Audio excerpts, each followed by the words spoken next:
Sí. A mí me gusta llamarlo modelos de autoorganización porque dentro, digamos que eso es lo que comparten todos y después se han definido como distintos modelos que algunos tienen incluso como procesos propios, como puede ser Holocracia, que tiene muy pautados sus procesos, y luego otros que no tanto, como es, bueno, más el movimiento TIL que da el marco, pero igual no habla tanto de procesos, aunque después se haya trabajado mucho. Entonces, autoorganización me parece que es como un buen concepto para englobarlo todo, bajo mi punto de vista, y es así como yo lo suelo llamar.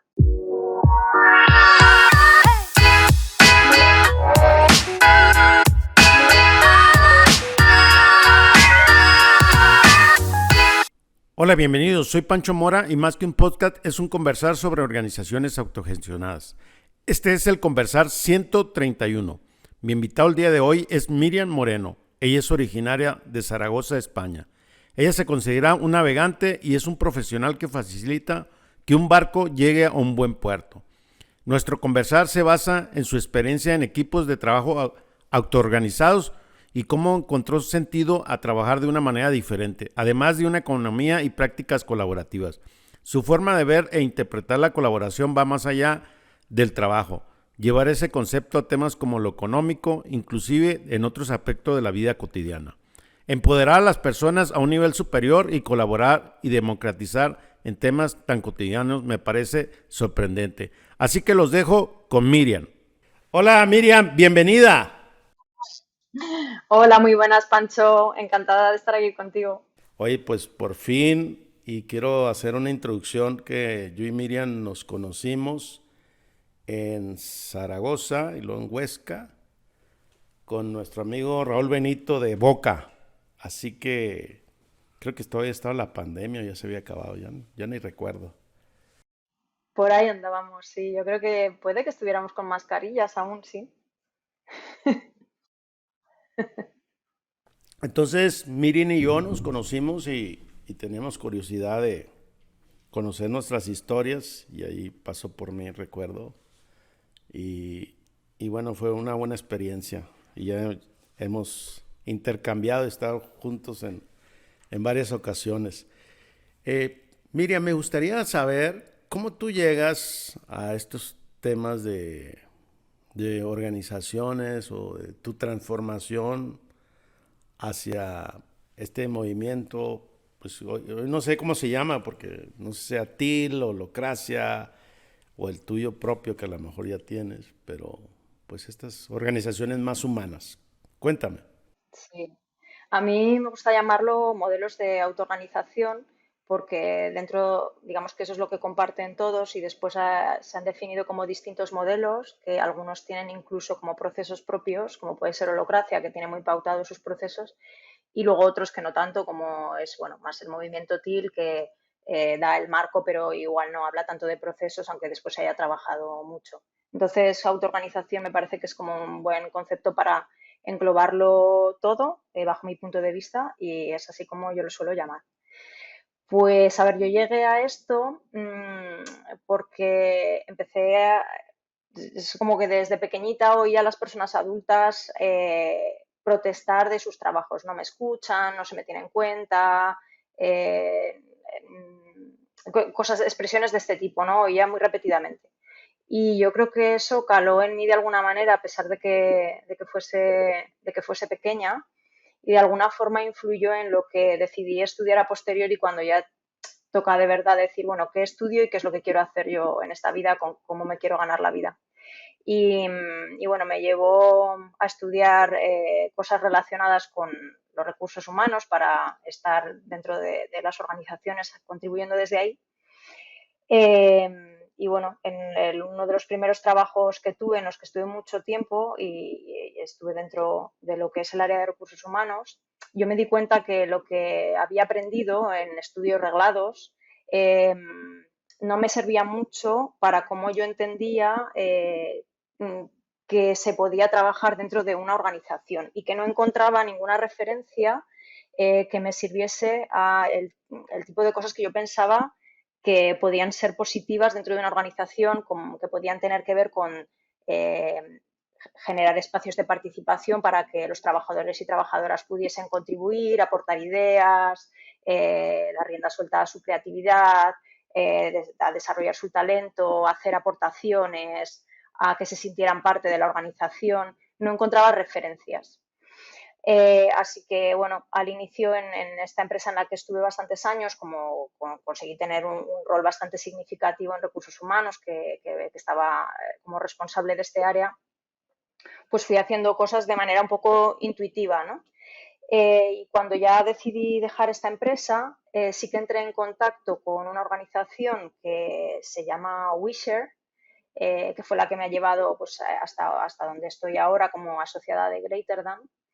Y en esa organización nos juntamos bastantes personas que en la cabeza teníamos como esa misma idea, ¿no? Que tal vez hay alternativas a los modelos organizacionales jerárquicos y que se pueden hacer cosas de otra manera. Y es ahí donde empezamos como a experimentar y eso fue muy significativo para mí y lo que me ha llevado a lo que estoy haciendo ahora.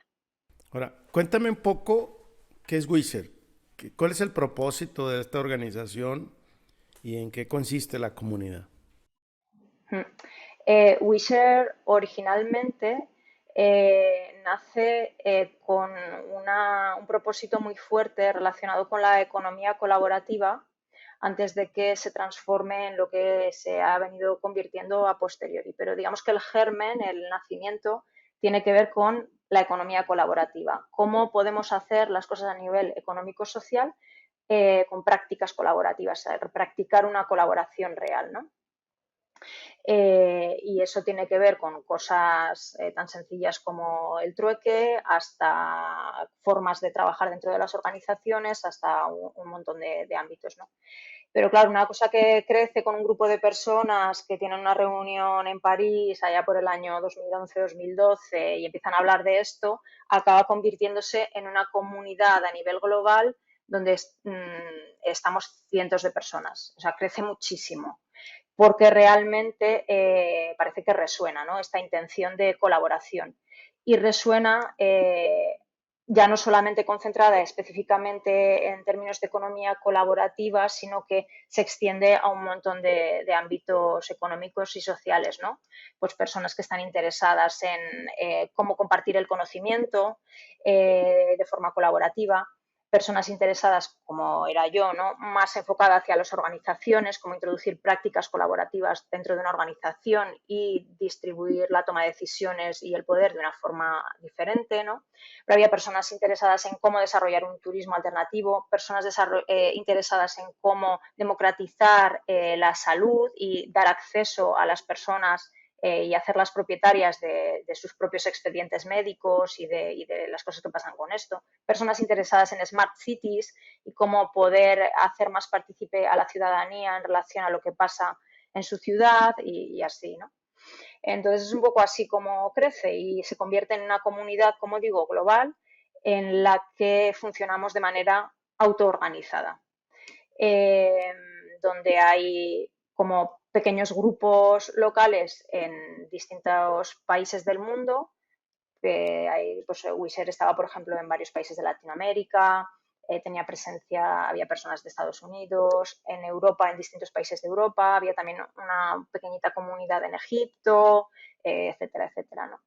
Y bueno, y lo que se dedica básicamente es a los inicios a hacer difusión sobre economía colaborativa y según más temáticas se van intrincando con esta economía colaborativa, se pasa a hacer todo tipo de cosas, eventos enormes donde se juntan a personas con distintos puntos de vista para ponerlas en diálogo y que haya un mayor entendimiento. Pues recuerdo, por ejemplo, un encuentro en Barcelona donde juntamos a las personas que tienen empresas que contratan a riders, ¿no? A estas personas que reparten en moto, ¿no?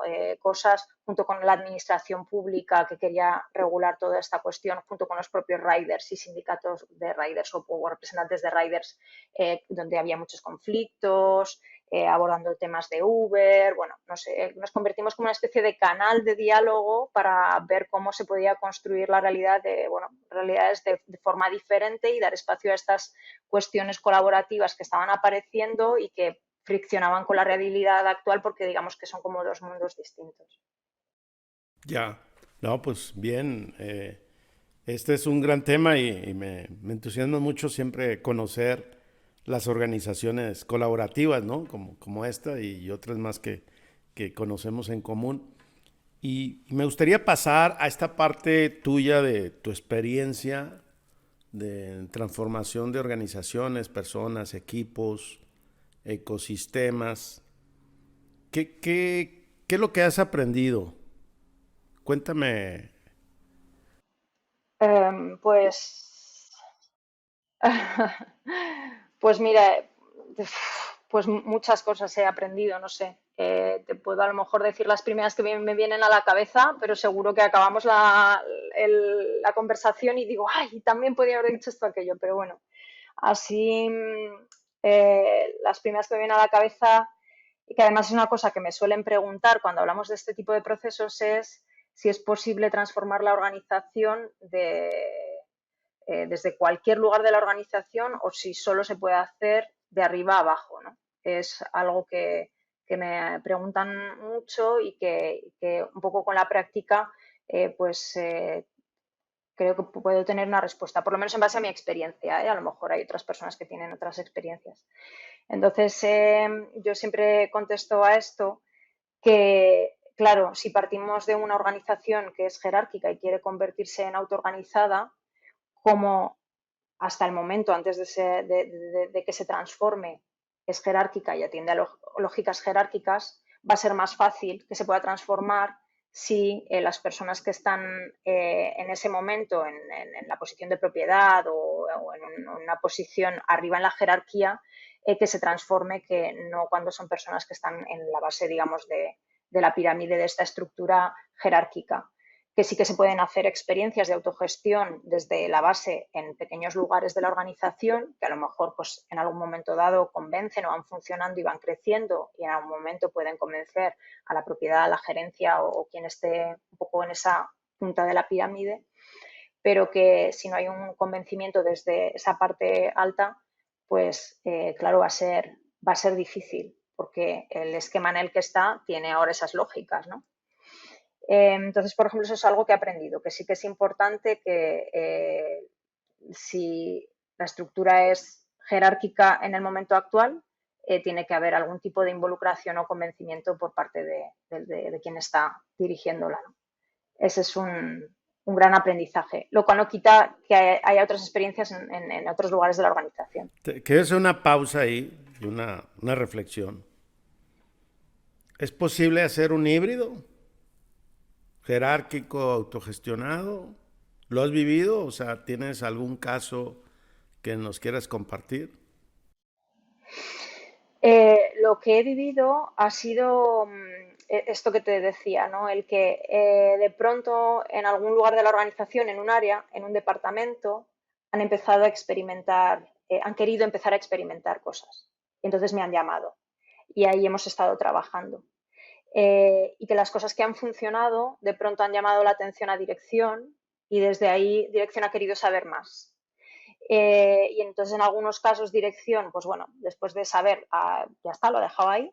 Y en otros casos sí que ha dicho, oye, vamos a extender esto un poquito más. En los casos que yo he vivido hasta ahora, eh, ninguno ha sido con la intención de cambiar la organización totalmente y transformarla en una, o sea, en una organización autoorganizada, pero sí introducir cosas, respetando algo de la, digamos, del paradigma en el que estaban. O sea, no ha habido ese atrevimiento a decir, venga, lo cambiamos. Mis experiencias donde ha habido el atrevimiento de lo cambiamos hasta el día de hoy, seguramente más adelante podré vivir otros casos, ojalá, cuando han querido hacer una transformación más atrevida, por así llamarlo, ha partido desde arriba. De hecho, he encontrado casos en los que ha sido desde dirección que había que convencer o mostrar qué es lo que se estaba haciendo al resto de la organización porque ni siquiera conocían estos modelos, ¿no?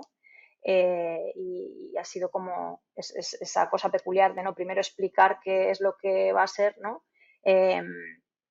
Eh, quiero decir, eran las propias personas dentro de la organización, curiosamente, las que decían, esto me asusta que podríamos pensar que esto no es así, ¿no? Porque lo que se está planteando es que puedan tener más participación, más espacio de decisión, pero ante el desconocimiento realmente les asustaba y ha sido dirección quien ha tratado o sea, hemos hecho el trabajo de darlo a entender y de que conocieran y ya desde ahí, pues poco a poco se han ido animando. ¿Alguna otra experiencia? Eh, Mira, relacionado con esto último que te estoy diciendo y conectado con el tema de aprendizajes, sí es otra cosa esta que he aprendido por el camino, ¿no? Que el que plantees un modo de una estructura autoorganizada dentro de una organización, aunque lo plantees desde arriba, desde la cúpula de la jerarquía, eh, parece que se espera que las personas reaccionen muy positivamente, ¿no? Y diciendo, wow, que les vaya a encantar, ¿no? Pero resulta que a veces es así, pero a veces no es así, ¿no? Y hay que hacer un trabajo, esto, de dar a entender exactamente eso que es, ¿no? Y una vez que está hecho ese trabajo, otra cosa que he aprendido es que claro, de un día para el siguiente, como el cambiar a este modelo lo que significa es que las personas van a tomar más espacio, van a ocupar más espacio, van a tomar más decisiones, eso conlleva un mayor nivel de responsabilidad, conlleva un mayor nivel de iniciativa, conlleva el atreverse a tomar riesgos y tal vez incluso equivocarse en ámbitos en los que como antes no tenían que decidir, pues no tenían tampoco que tomar ese riesgo ni esa responsabilidad, ¿no? Entonces, eso no suele pasar de un día para el siguiente, ¿no? Lo que he aprendido es que es como una especie de baile que yo le llamo, en el que las personas que hasta ahora tomaban las decisiones van dejando progresivamente espacio libre o a lo mejor no tan progresivamente, más rápido, pero como que es un baile entre todas las personas que están ahí involucradas, ¿no? Porque he tenido vivencias, ¿no? En las que eh, había el pensamiento en el que, bueno, yo esta decisión la suelto y a partir de ahora la tomáis vosotros o vosotras y de pronto pues la gente se quedaba paralizada, ¿no? Y la persona que había dado, ¿no? lanzado esa responsabilidad era como, pero si he dicho que haga lo que quiera, que no me tiene ni que consultar, ¿qué más quieren? ¿Qué situación más ideal podría haber, ¿no? Pues bueno, pues a lo mejor hay personas que sí que son capaces de hacer ese movimiento tan rápido, pero bueno, hay personas que necesitan su proceso. Entonces es como una especie de baile. Estaba reflexionando ahorita que te escuchaba y me hacía una pregunta. ¿Cuál es la forma o el secreto para que exista una transformación? O sea, ¿cuál es tu mirada donde pues cada organización es única, equipo, ecosistema, pero suceden muchas cosas, sentimientos, emociones, desenfoque o eficiencia o productividad, o inclusive conflictos la propia transformación, ¿verdad? Desertores. Eso es lo que yo he vivido y, y bueno, pero en tu caso, ¿cómo es para que este danzar, pues vaya en su tiempo, ¿no? Y su espacio. Sí. Am, Aquí a lo mejor cada maestrilla tiene su librilla o cada maestrillo tiene su librillo. Yo hay una cosa, una forma de pensar que tengo que he ido forjando pues, según he ido haciendo, acompañando en procesos, que es que hay tres elementos clave en una transformación de este tipo. No solo de este tipo, en otro tipo de procesos de transformación organizacionales también, ¿no? Y que son tres elementos con los que se puede jugar para abordar la transformación, ¿no? Uno es la estructura de la organización, cómo está estructurada, pues lo que podríamos dibujar en un organigrama básicamente. Otros son los procesos que tiene la organización, ¿no? Cómo está protocolizado todo, cuáles son las reglas por las que, cómo vamos a hacer las cosas, ¿no? Cómo se hacen las cosas. Y la última es la cultura, ¿no? Es cómo pensamos las personas que estamos dentro de la organización y qué creencias tenemos y en base a esas creencias es cómo nos comportamos en esa organización, ¿no? Y qué es lo que se puede hacer, qué es lo que no, cuál es el comportamiento que aceptamos dentro de la organización, cuál no aceptamos, ¿no? Entonces, para mí, abordar un proceso de transformación hacia la autogestión, hacia la autoorganización, a través de la cultura, primero, eh, se me hace muy lento y además difícil de entender a veces para las personas y bajo mi punto de vista puede ser bastante interesante o la forma en la que yo suelo enfocarlos es empezar cambiando algún proceso que pueda ser más o menos relevante dentro de la organización eh, y si la organización es bastante atrevida, tocando la estructura y en paralelo trabajar la cultura. Porque cuando vamos moviendo cosas es cuando las personas se hacen o sea, tocando cosas de procesos y estructura, es cuando las personas de pronto se hacen muy conscientes de la cultura. La cultura a veces está tan integrada que las personas no identifican exactamente cuál es la cultura que tienen. Hay lugares que sí, porque hay la costumbre de reflexionar sobre esto, pero hay organizaciones en las que no, y a veces les cuesta incluso darse cuenta de cuál es la cultura que tienen y cuáles son las creencias que tienen. Sin embargo, cuando cambias un proceso y ese proceso entra en conflicto con sus creencias y la cultura que hay en la organización, ahí es una oportunidad de hablar sobre eso y trabajar la cultura al mismo tiempo que estamos ya transformando la organización a través de ese proceso o de algún tipo de estructura de la organización.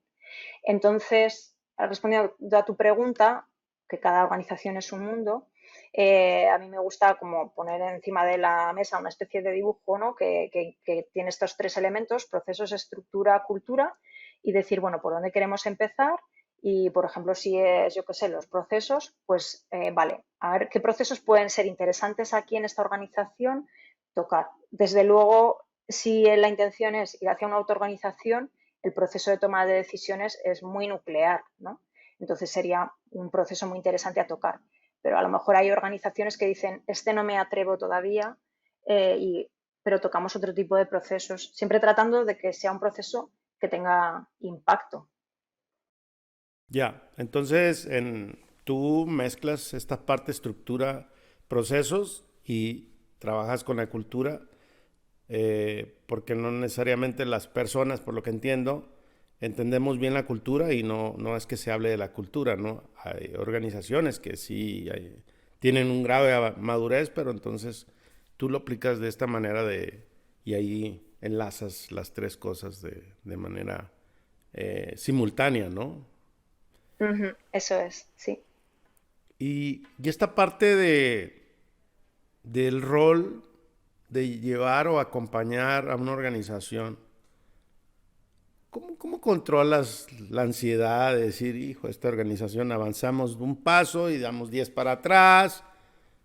O sea, no entiendo, o sea, yo tengo poca paciencia para eso. Este, y bueno, cuando hablo con mi equipo, pues sí entiendo que las personas nos desorientamos, que somos humanos, pero en lo personal, digo, hoy lo controlo más. ¿Tú qué haces? Mm. Pues, qué buena pregunta esta que me haces.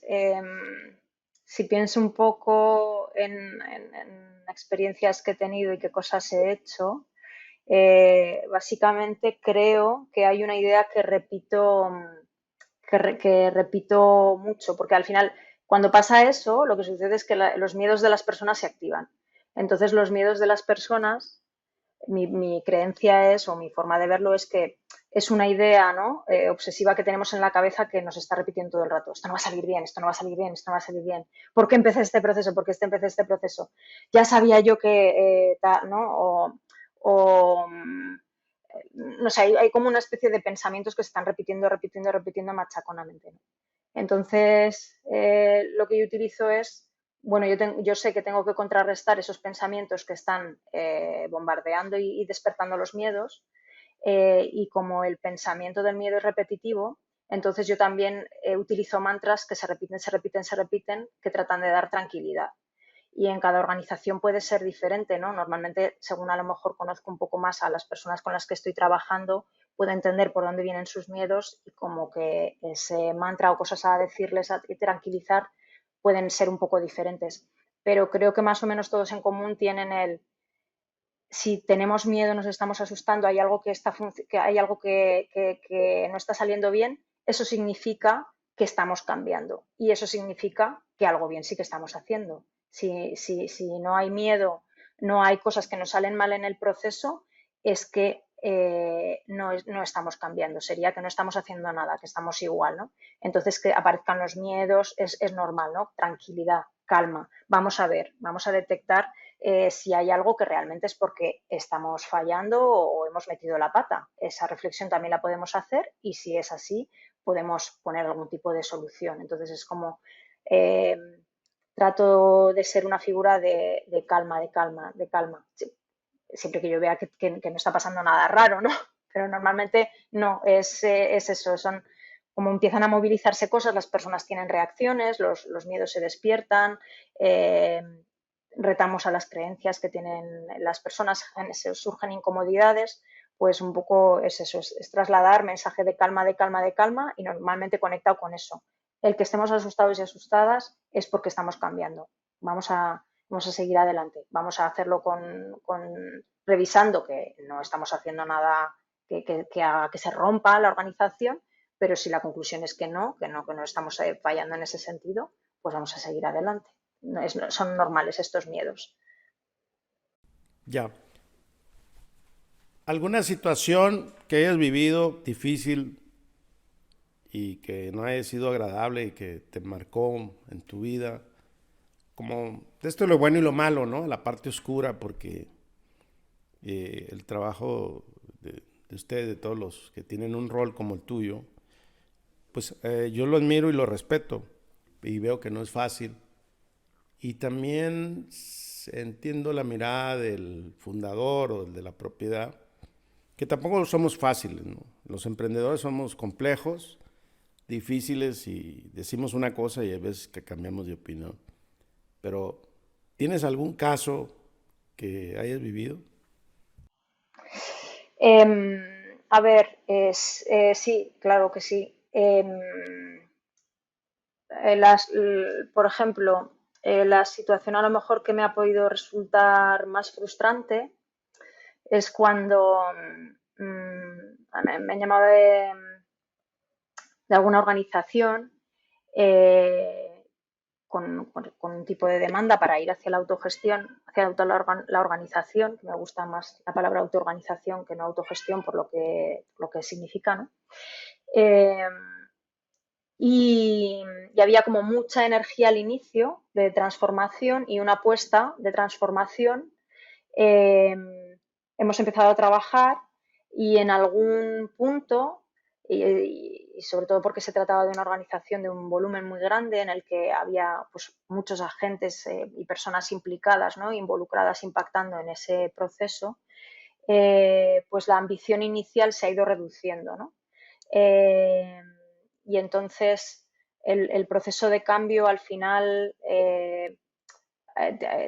se ha convertido casi como en una cosa un poco burocrática, ¿no? Y como realmente ya esa energía de transformación inicial se ha perdido un poquito desde las propias personas que lo han iniciado, estoy pensando, porque eh, cuando no son las propias personas que lo inician, ¿no? Como la energía fuente, que lo inician, quien va perdiendo la energía, lo demás se puede trabajar, ¿no? Otras pérdidas de energía se pueden trabajar.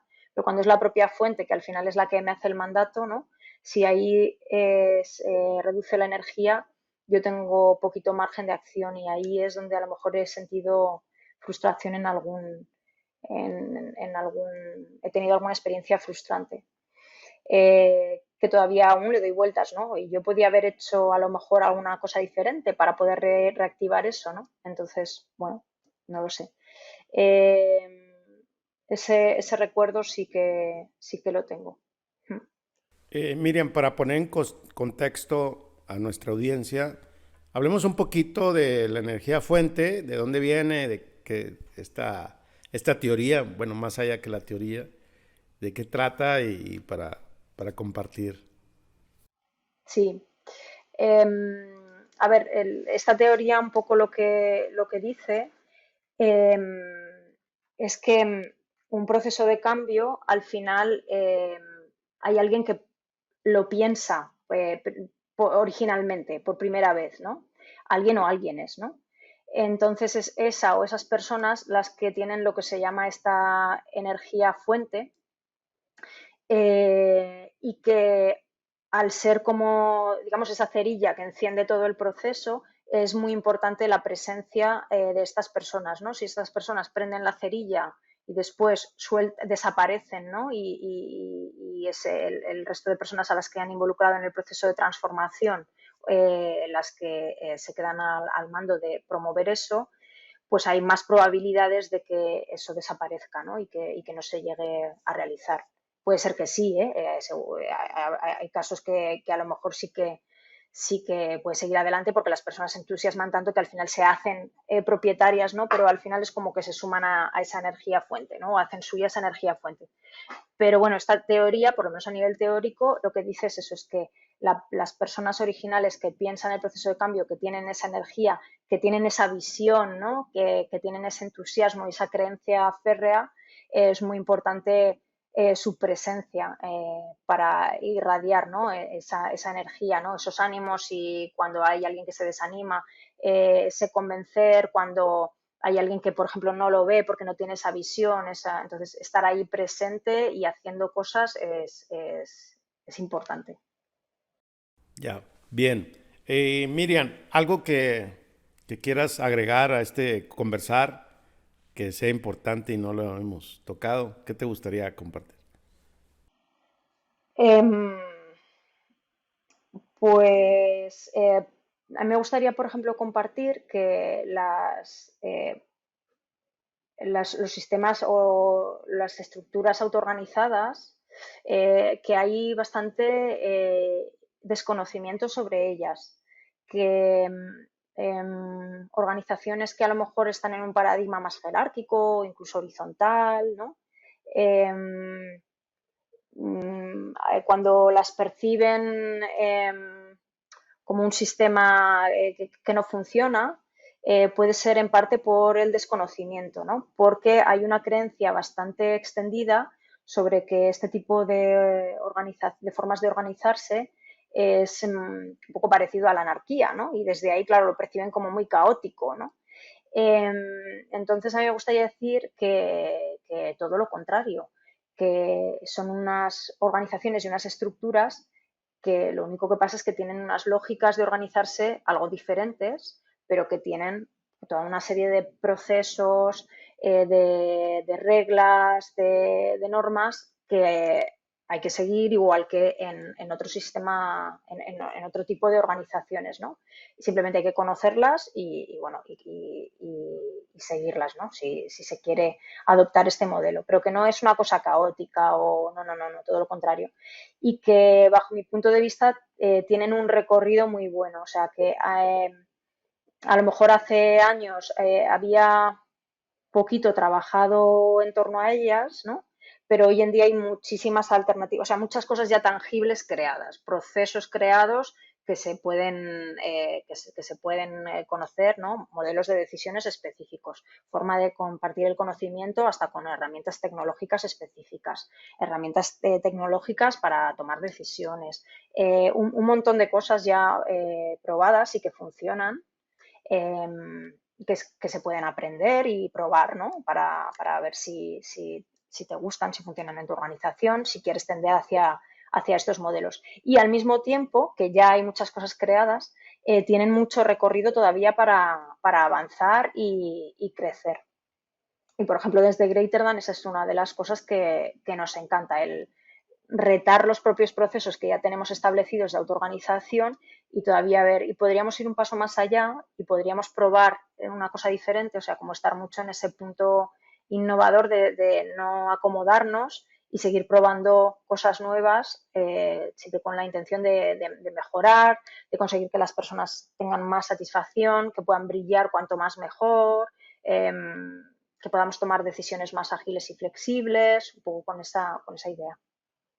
Y también para poner en contexto, porque hemos hablado varios términos, que nos expliques también qué es Great Tender para la comunidad y también que cada episodio es diferente y hoy en especial pues contigo también. Entonces aprovechamos también para dejar. Claro, pues claro, pues Greater Than es una organización que se dedica a ofrecer servicios de consultoría y que su estructura interna es autoorganizada. Y por eso, desde la propia práctica y experiencia, los servicios de consultoría que ofrece, entre diversas cosas que ofrece, pero digamos que el corazón del negocio tiene que ver con acompañar a organizaciones que quieren tender hacia un modelo de autoorganización. Em, el nacimiento un poco de Greater Than viene de, he nombrado antes a Wisher, entonces esa gran comunidad global que estuvo experimentando con muchísimas cosas desde ese germen de economía colaborativa y extendiéndolo a un montón más de ámbitos, no era única, sino que más o menos en el mismo tiempo aparecieron otro tipo de organizaciones de ese tipo y otra de ellas se llama Enspiral, que nació en Nueva Zelanda. Entonces, claro, en algún punto Wizard y Inspiral nos conocemos y decimos, tenemos un montón de cosas en común, tenemos un propósito bastante parecido, por favor vamos a hablar, vamos a compartir conocimiento, vamos a relacionarnos mucho, ¿no? Y entonces de esa relación es como nace Greater Than cuando la intención es profesionalizar y ofrecer todo lo que hemos aprendido, hemos probado y practicamos día a día a otras organizaciones que quieren hacerlo de manera que lo tengan más fácil, que no tengan que partir desde la nada o que no tengan que inventar desde cero, pues por ejemplo, si han leído el libro de Reinventar las organizaciones de Frederic Laloux, que era un marco muy bueno, pero no tiene como las cosas concretas en el día a día que se pueden hacer, pues nosotros podemos ofrecer esas cosas concretas y es este tipo de procesos los que tratamos de acompañar desde el propio convencimiento que tenemos de que es un modelo organizacional que contribuye a que las personas se sientan mejor, que puedan crecer más y que las organizaciones también puedan ser más fluidas, muy adaptables al cambio, muy ágiles en su forma de operar. Ya. Eh, Me gustaría que pasemos un tema que yo vengo siguiendo España desde hace un par de años y actualmente en los últimos años también pues esta parte política, económica, social. Pero más allá de eso, ¿cuál es tu mirada con las organizaciones? Ustedes siempre están en movimiento y para mí son como lo que sucede primero allá, lo sucede acá en América Latina, aunque ahorita ya suceden cosas paralelas. Y tanto. Y, y bueno, pero hablando de organizaciones, ¿qué va a suceder? Pues, madre mía, está casi como, me pides como que tuviera una bola de cristal. Yo te puedo contar lo que yo creo que va a suceder, pero bueno, no soy adivina. Yo veo realmente una tendencia clara hacia la autoorganización y un poco en lo que me baso para poder hacer esta afirmación es, primero, que hace unos años atrás eh, eran cero encargos los que me hacían de acompañar en temas de autoorganización y con el paso del tiempo cada vez van aumentando más esos encargos, ¿no? Con lo cual hay algún tipo de demanda, ¿no? En ese sentido. Eso significa que las organizaciones sí que tienen la mirada hacia allí, ¿no?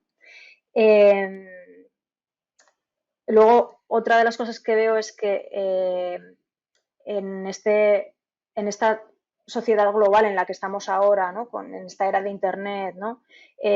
Con el desarrollo tecnológico tan bestia que estamos teniendo, ¿no? De tal manera que produce que tengamos unos cambios tan acelerados, ¿no? Y haya que adaptarse muchísimo, tengo el convencimiento de que las estructuras jerárquicas no fueron pensadas para ese tipo de contexto, fueron pensadas para el contexto en el que nacieron más relacionado con la revolución industrial, ¿no? Entonces, que para ese momento tal vez fueron muy útiles, pero que para este momento es, no están funcionando bien, ¿no?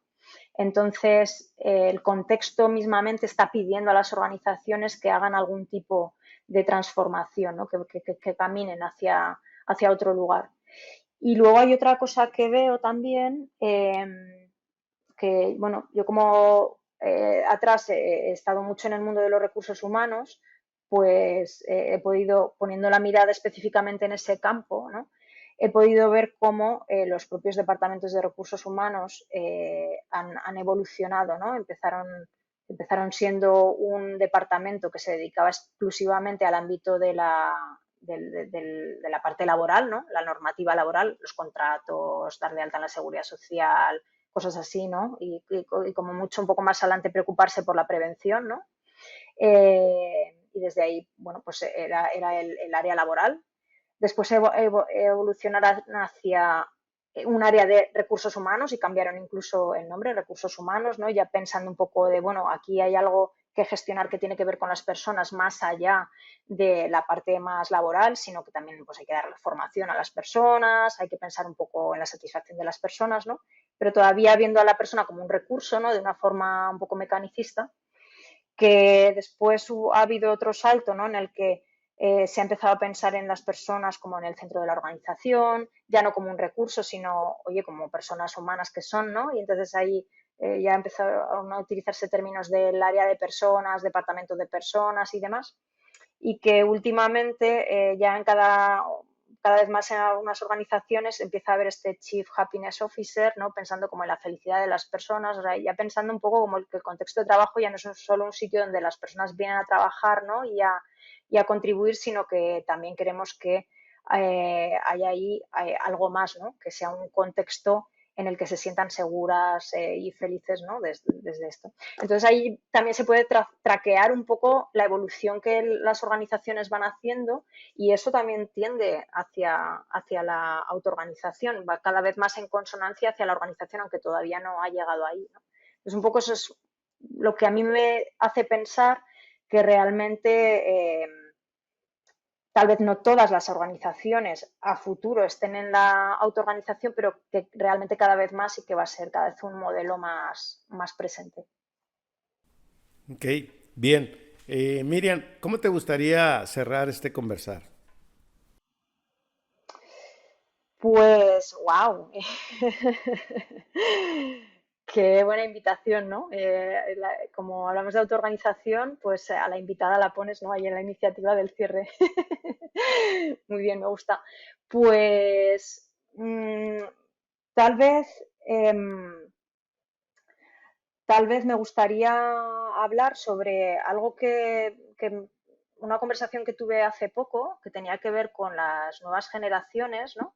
Con la generación en concreto Z, a la que llaman a veces con el término de generación de cristal, como queriendo decir, ¿no? Que es como que tienen menos resistencia a lo mejor a las cosas, ¿no? Que generaciones anteriores, ¿no?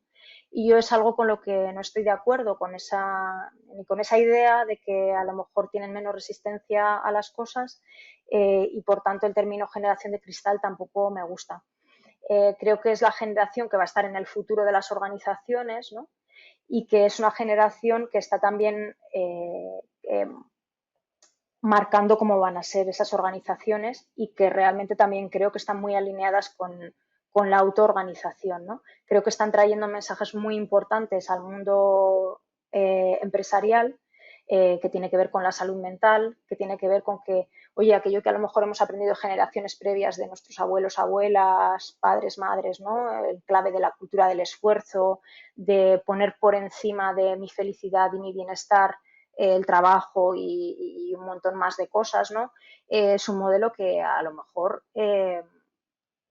pues no tenemos por qué darlo por sentado, ¿no? Y válido, ¿no? Y entonces están retando este paradigma, y creo que son una muy buena contribución estas nuevas generaciones al futuro de las empresas, y veo muy alineado con la autoorganización. Y fíjate que es un buen tema. Yo lo que pienso que es un tema generacional y que todas las generaciones nos vamos mezclando, ¿no? O sea, va viendo como ese danzar. Simplemente pues, es una mirada. Nacieron tecnológicos, están ahí y yo creo que todos nos vamos a mezclar. Vamos a ser parte de esto. Yo lo veo con mi hija menor, que tiene 19 años. Y bueno, pues ella, su mirada es diferente, ¿no? Entonces está ahí, es como entender esa generación, que nos entiendan y porque pues, nos va a tocar co-crear, colaborar, o ya lo estamos haciendo. Y entonces una mirada que al final va a venir también a contribuir, ¿no? Cada generación tiene sus issues, sus cosas buenas y malas, siempre. Esa es parte de la humanidad. Entonces, eso es lo que yo pienso y creo que muy acertado tu comentario.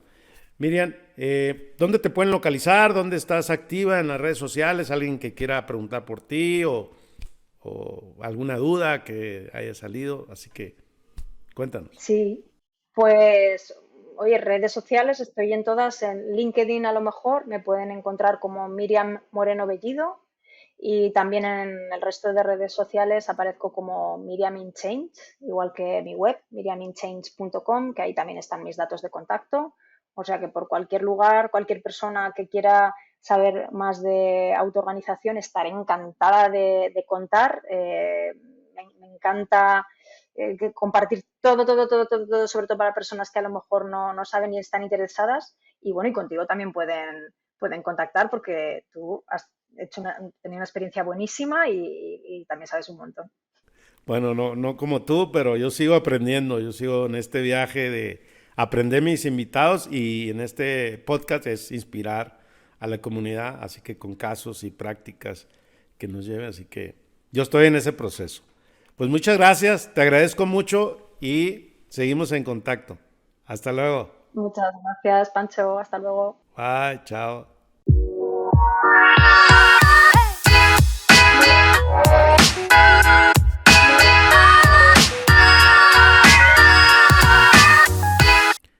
Te invito a que nos sigas en nuestro canal de YouTube y te puedas suscribir y encontrarás todos nuestros episodios. Necesito de tu ayuda para que más personas sigan aprendiendo. Comparte este gran conversar por WhatsApp o en tus redes. No te olvides de contactar a Miriam si tienes alguna duda.